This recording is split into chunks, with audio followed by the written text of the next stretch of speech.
Good afternoon. What a weekend of football. Some of the best matches of the year. Want to recap some of the highlights shortly from a discussion point of view. Apologies, bit late today and a bit of a hiccup. Left the rooms last night from the euphoria. One of the best things I've watched in football, Jamie Elliott's mark and goal post-siren or on the siren yesterday, but left the MCC car park and got bogged. So thanks to Soph and her team down there at the MCC, managed to get out this morning. I've borrowed Tara's car. It's now very, very muddy. She's particularly unimpressed. I'll go and attend to that this afternoon. But on to more important matters in terms of the round of football. What an incredible situation. The draw Friday night. Should have, would have, could have. In particular for Bolter, Cumberland, who was distraught. It was difficult seeing that.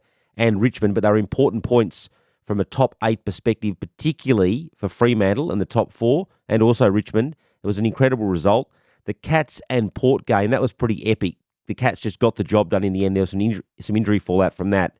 The Bulldogs kicked 110 points in a shootout at Marvel to beat Melbourne. Some little questions regarding Melbourne. I actually interviewed Christian Petrarca for 7 News this morning, one-on-one at his house. You'll see that tonight. It's interesting, his response on that. He's actually looking forward to the fact that they will be tested over the next 3 or 4 weeks against some good sides. He thinks it's a good test, in particular, leading into the finals. Jamari Ugle-Hagan coming of age. We knew he had so much promise. Full credit to the Bulldogs, in particular Luke Beveridge, that's backed him and put the time into Jamari. There's been all sorts of commentary regarding his potential and whether he should be in the side and all sorts of things as the number 1 draft pick. Kicked 5 goals. It was a great performance. Collingwood and Essendon yesterday producing one of the best finishes I've seen. They've been lucky, the Pies, but you'd have to say they've got incredible belief now.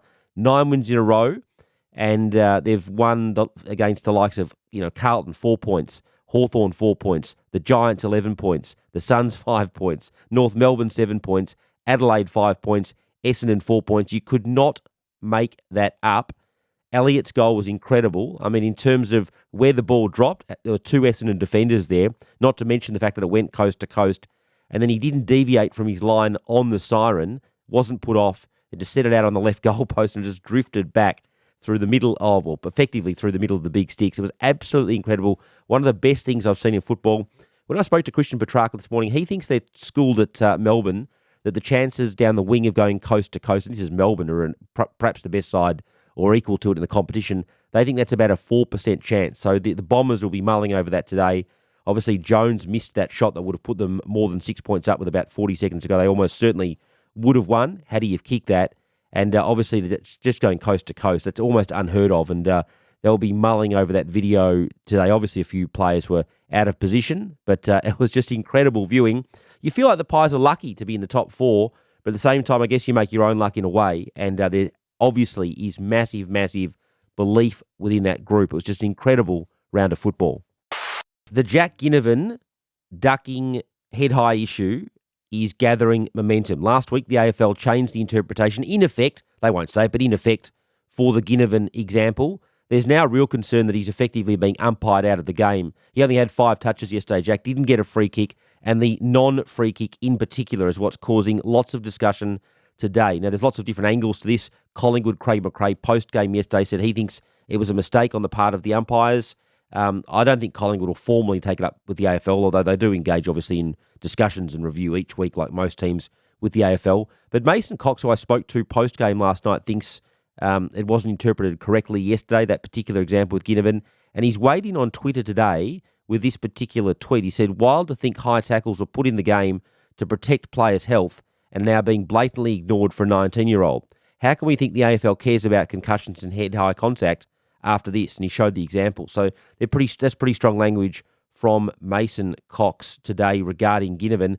I mentioned he's sort of being umpired out of the game. I mean, he'll struggle to hold his spot if he's not kicking goals. He was in effect kicking goals sort of through not going to ground, but obviously drawing some free kicks. That was contributing to his 30-odd goals this season. He only had 5 touches yesterday, Ginnivan, so it's a huge challenge now for Collingwood in terms of, I guess, approaching this issue, and even for Ginnivan. So there's a lot of different layers to all that, but that was Mason Cox's observation on that today. It's getting close to finals time, and injuries are beginning to count big time. They always do, but there's some big names from the weekend that I'll go through. This is only a limited injury list. There's probably more, but these are the ones on my radar. Nat Five, obviously, with that hamstring Friday night. That's a significant concern for Five. Hasn't been able to train extensively because of his shoulder issues, his back issues, all those types of issues. And now he's got these soft tissue issues. So that's a significant concern for the dual Brownlow medalist. Adam Treloar, caught up with him at scans yesterday, the Bulldog star. He has suffered a calf issue. Now, the Bulldogs will obviously have to come out this week and say how long that is. Typically, calves are 1, 2, 3 weeks. So that's a concern for Treloar, who's in really, really good form. Maynard yesterday had the shoulder strapped and suffered another, was subbed out with another shoulder injury. So Collingwood will probably update that this afternoon, but some significant concern for Maynard. Hopefully he can get it restrapped and play on, but you never know those things. Sometimes they need surgery, or at least at the end of the year, but whether he needs it now or not, that's what Collingwood will be assessing. Reece Stanley, an important player for the Cats, returned yesterday with what Geelong described as a medium-term knee injury. Mitch Cleary will have more on that tonight on 7 News. We've been down there this morning, but that's obviously a huge concern for the Cats, and in particular Stanley. Walsh yesterday for the Blues with his ankle, Wiedering with his, I think it was a hamstring. They both played out the game, so hopefully they're relatively okay. But again, just on the injury radar, a couple of Pies players, DeGoey expected to play seniors for Collingwood and return this week. Craig McRae indicating they'll be more cautious with Brodie Grundy. They want to get a game into him, ideally through the VFL, which wasn't on for their team on the weekend, but ideally. So I think they'll hold off on Grundy. But some big injuries from the weekend. The medical substitute issue was in the spotlight, particularly on Friday night with Miller coming off with body cramp and Rioli Jr. coming on. I'm not questioning Richmond's doctor, but I'm just looking at the fact that obviously it's a discussion point, certainly. Usually to qualify for the medical sub, the doctor and the club has to be of the reasonable view and satisfaction that the player would miss 12 days. Look, it's difficult with a body cramp because that can translate into a soft tissue situation, if you don't come off. So I appreciate all that, and that's beyond my ambit, what actually was the matter with Miller. But I think it's fair to say that the AFL will obviously review that this week as part of Dr. McDeasy, who's the Chief Medical Officer's usual review of the medical substitutes. That's just standard practice. And I think the AFL Brad Scott will look at the broader issue of the use of the medical substitute at the end of the season. They obviously review all sorts of policies, but it's my impression strong impression the AFL will look at that. What do you do with the medical sub? Well, the history of it was that it was going to be a concussion sub. Then the coaches, in particular Alistair Clarkson, lobbied heavily for it to be a medical sub, and they made that change sort of at the last minute in the end. Look, you could remove it altogether. If you activate it, perhaps you could offer the other team the ability to activate it as well. You could make it a mandatory 12 days, a bit like concussion, if you activate the medical sub. At the moment, if you activate the medical sub, the player can obviously come back the following week. There's no paperwork or extensive requirements there. The other one I thought of this morning is you could basically let a club, because the medical sub gets paid anyway. They paid their match fee. So perhaps if you haven't activated the medical sub by half-time, you can activate it at your discretion in the second half. And I reckon that would be sort of fair for both sides. So there's a few different models in all that, but I think the AFL will definitely review it at the end of the year. And I'll finish off with some trade talk. The season is tremendously exciting, so I'm sort of a bit conscious to sort of get bogged down in trade talk, but everyone does love it. In terms of, this is sort of the latest snapshot of the landscape as I see it at the moment. It's my understanding from speaking to a club over the weekend, they're of the opinion that Rory Lobb has informed Fremantle of his decision to seek a trade at the end of the year. Fremantle's certainly aware of that, in my view. So I think Lobb will be off to the Bulldogs eventually. There's a lot of water to pass under the bridge there, but I think he passed up on the Saints, and I think the Bulldogs will land Lobb.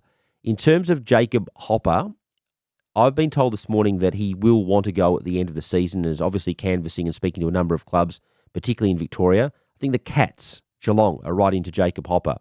Taranto, I think, will be Collingwood or Richmond eventually. A lot of water to pass under the bridge there. But Tim Taranto, I think, will go to Collingwood or Richmond.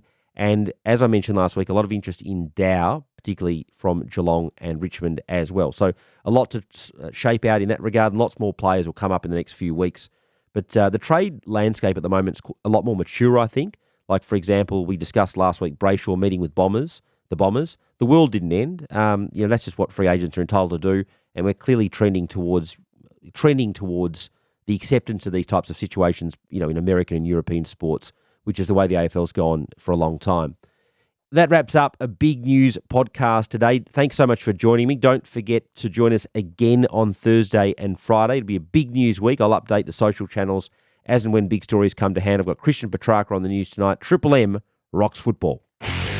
That was Tom Browne's news. Come back every Monday, Thursday and Friday for more, and subscribe to Triple M Footy on Listener or wherever you listen to get all our podcasts throughout the season. For Ream Hot Water and McDonald's, Triple M rocks footy.